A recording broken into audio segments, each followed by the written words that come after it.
नमस्ते, मैं चंद्रभूषण। आज मैं आपके सामने एक बेहतरीन किताब का रिव्यू करने जा रहा हूं और उस बुक का नाम है jail diary of Bhagat Singh. आप एक बार इसको देख लीजिए। ये इसका फ्रंट व्यू है और ये इसका बैक व्यू। हम सब लोगों ने भगत सिंह के बारे में सुना है, चाहे वो छोटा बच्चा हो या बड़ा हो, और हम लोग सब उनके बारे में पढ़ते भी हैं। 23 मार्च को शहीद दिवस भी मनाते हैं। लेकिन हम में से बहुत कम लोग को यह पता है कि उतने बहुत ही कम उम्र में उन्होंने 500 से अधिक किताबें पढ़ी थी। और इसलिए उनके बारे में कहते थे कि वो एक शानदार लेखक थे, क्योंकि उन्होंने बहुत सारी विभिन्न विभिन्न प्रकार की किताबों को पढ़ा है। और जब आप इस किताब को पढ़ेंगे, एक बार मैं फिर से आपको दिखा रहा हूँ, तो यहाँ आप पाएंगे कि उन्होंने कुछ पोएट्री लिखा है, कुछ शेर व शायरी लिखते हैं। उसके बाद वो बहुत सारे फिलोसफर्स को कोट करते हैं।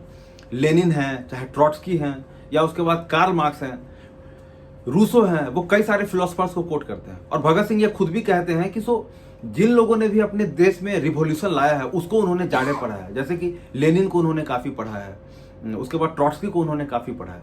तो इस किताब को पढ़ने से जो भी युवा इस वीडियो को सुन रहे हैं, इस किताब को पढ़ने से उनको ये चीज़ पता लगेगा कि डेमोक्रेसी के बारे में उनका क्या ख्याल था, ऑटोक्रेसी के बारे में क्या सोचते थे, और कई सारे चीज़ों के माध्यम से वो इसको कोट करते हैं। जैसे कि वो वेंडल फिलिप्स का एक कोट शेयर करते हैं इस किताब में कि अगर दुनिया में कोई चीज़ है जो आज़ाद ख्याल को बर्दाश्त नहीं कर सकता, उसे टूट ही जाना चाहिए।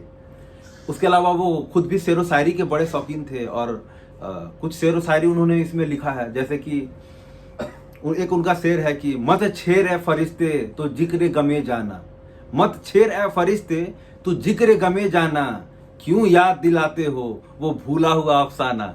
तो कहने का मतलब कि अच्छी कविताएं, अच्छा शेर। और उसके अलावा जब आप इसको पढ़ेंगे कि कैसे स्टेट का फॉर्मेशन हुआ, कैसे जो है वो रूसो के बारे में लिखते हैं कि रूसो जैसा महान लेखक जिनकी जो 2 प्रसिद्ध किताबें हैं कि इमाइल है और एक सोशल कॉन्ट्रैक्ट है।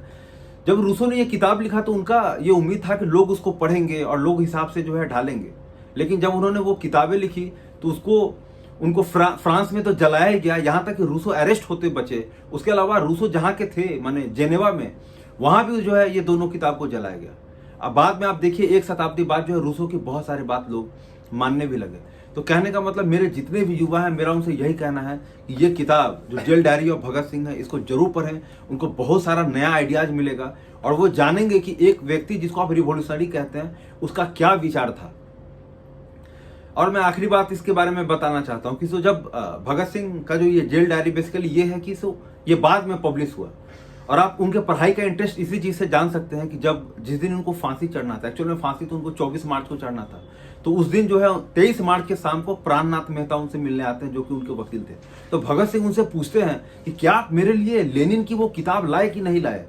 इस पे प्राणनाथ मेहता उनके हाथ में वो किताब दे देते हैं और भगत सिंह उनके सामने ही वो किताब पढ़ने लगते हैं। तो एक आदमी जिसको किताब पढ़ने का इतना शौकीन था, और इसलिए जब आप ये पढ़ेंगे तो आपको पता लगेगा कि एक पेज में 3-3 फिलोसफर को कोट कर रहे हैं। वो उपटन सिंकलर के कोट करते हैं और लिखते हैं, उपटन सिंकलर का वो मशहूर कोट शेयर करते हैं कि आप किसी आदमी को अमरत्व का चाशनी पिला दीजिए, उसको कहिए कि तुम अमर हो जाओगे, और उसको जो है दुनिया भर का दर्शन बता दीजिए कि हाँ, मरने के बाद तुमको स्वर्ग मिलेगा, और उसके बाद आप उसका चमड़ा छील लीजिए। वो आदमी खुशी खुशी अपना चमड़ा छिलवा सकता है। वो उपटन सिंकलर का वो कोट भी शेयर करते हैं। फिर वो मार्क्स का वो कोट, मार्क्स का जो लिखा हुआ ये चीज़ शेयर करते हैं कि अगर आपने तय कर लिया है कि आपको रिवॉल्यूशन करना है या किसी चीज़ का विद्रोह करना है, तो आपको लगातार लगना है उसमें, माने उसमें कोई जो है लैक्सिटी नहीं होना चाहिए या किसी तरीका रुकावट नहीं होना चाहिए।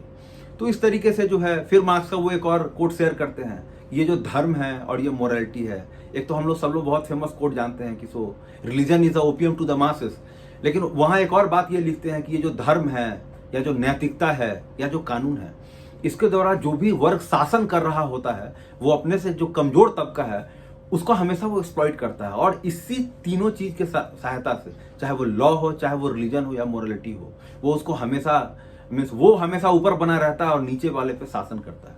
तो मैं तमाम युवा से एक रिक्वेस्ट करूंगा कि इस मशहूर किताब को जरूर पढ़े, jail diary of Bhagat Singh.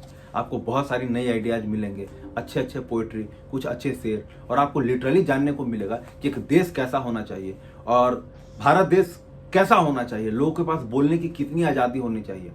इसमें एक और शेर है पैट्रिक हेनरी का, एक लाइन है कि अगर मेरे जीवन में लिबर्टी नहीं है, अगर मेरे जीवन में आज़ादी नहीं है बोलने की, तो इससे अच्छा मुझे मौत पसंद है। मुझे वैसी जिंदगी नहीं चाहिए जहाँ पे मैं कुछ बोल ही ना सकूँ।